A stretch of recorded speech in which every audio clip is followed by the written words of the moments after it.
Hello, everyone. Quick heads up before we start today's episode. The Global Agile Summit is happening on May the 4th. Yes, May the 4th, and even with a big blowout Star Wars party, you have to join. It will be online, and it's, like always, free to attend. We have 4 tracks this year that I'm really excited about, and I think you will too. Stick around to the end of the episode to know what they are. If you want to check it out already now, you can check it out at bit.ly/Global Agile 26. That's the numerals 2 and 6 at the end. So one more time, that's bit.ly/Global Agile 26. All one word, all lowercase, and 2 and 6 are the numerals 2 and 6. So stick around till the end of the episode and I'll tell you what's in store. But for now, on to today's episode. Hi there, everybody. It is Friday here on the podcast, and we have with us for the Product Owner and TGIF episode, Nate Amidon. Hey, Nate, welcome back. Hey, we made it to Friday. We made it to Friday. One more week. Check. One more week. All right. So Friday, of course, is Product Owner Day here on the podcast, and we'll talk about what great product owners do in a minute. But before that, share with us, Nate, the worst, potentially, product owner anti-pattern that you've witnessed in your career.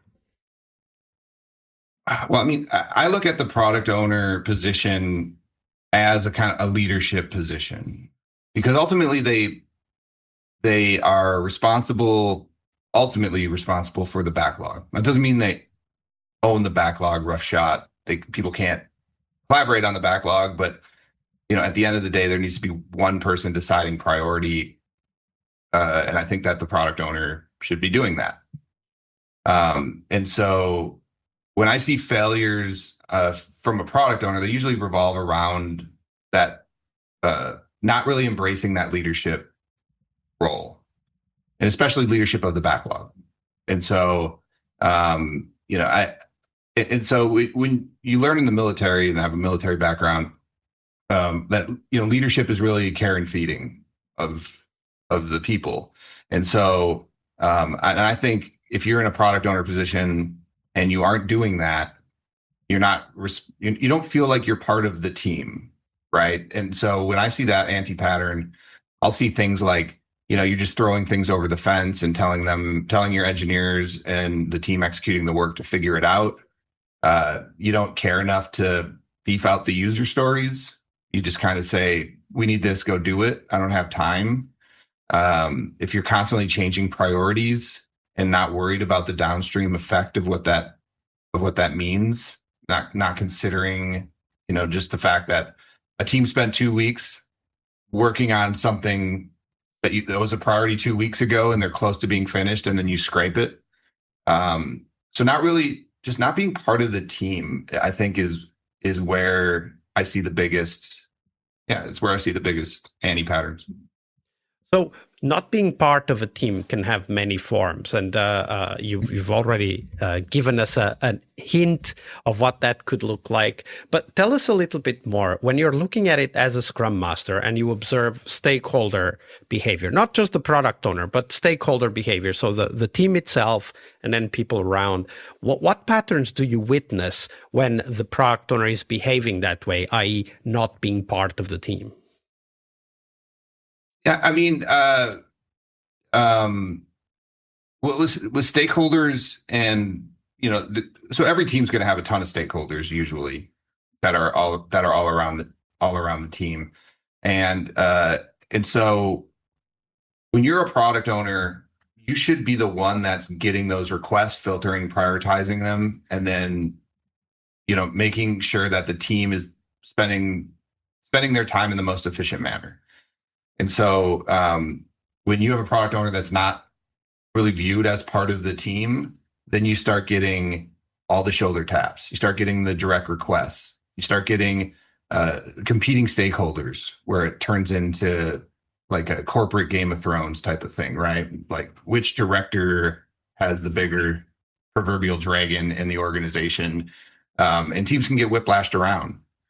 And then the product owner is not really available or there to to help make that prioritization decisions. And when you look at the team, like one of the things that I'm really interested is how it feels inside the team. So I imagine that it feels like one of the things you already said, here's the story. I don't have time to detail it. Just do it, right? Like, just do it. Oh, here's another one. Just do it.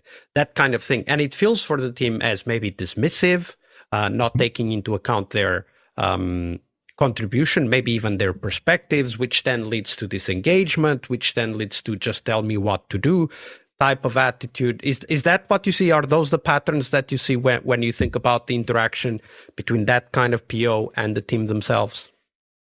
Yeah, I mean, they don't think the product owner cares, because it comes back to people. And so they don't have trust in the product owner. Eventually it becomes just a leadership void on the team that someone will step up and fill. And usually it's an engineer, or so I've seen, I've done it, or I've just said, all right, I'll quasi product owner here, right? Because I'll become the proxy. Yeah, because they're just ignoring their duties of backlog prioritization and organization. And so it drives more tension in the team. And and then, and I think the engineering teams, they care less about making the product owner look bad. We just did what you told us. Yeah, exactly. When you hear that phrase, your red flags should all go up at the same time. Right. And so it's such a critical position for an effective Scrum team that it takes someone that really understands how to build a team and build trust inside of a team. And I mean, we do that a lot as well, right? I mean, we actually will bring in product owners for that reason.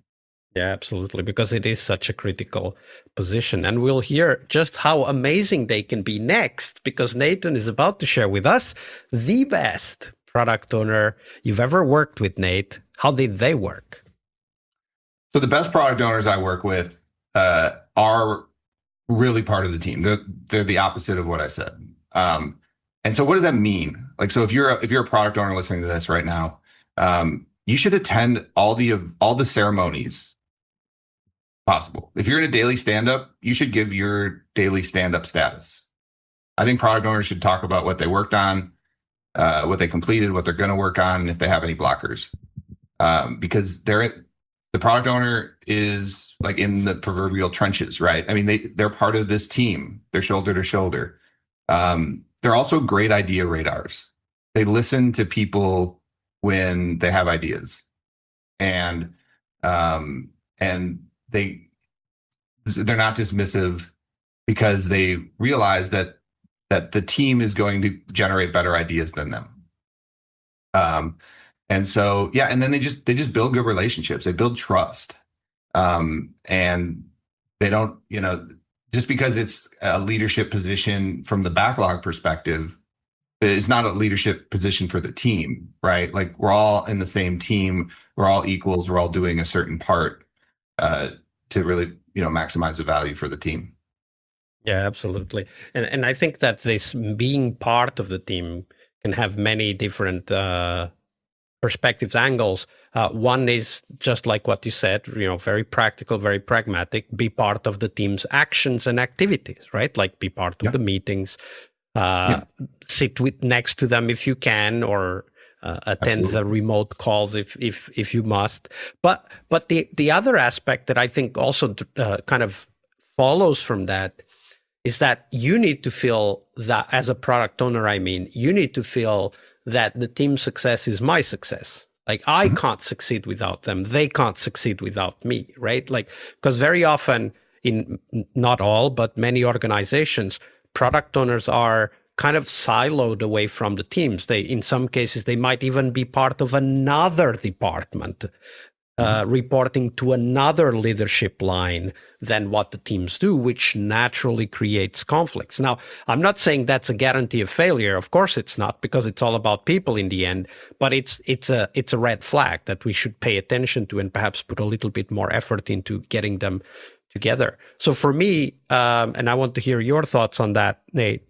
For me, the product owner being on the team means not only attending the meeting, just like you said, it does do that, but it also means that I feel an allegiance to the people I work with. They are my team. They are not a team that works for me, right?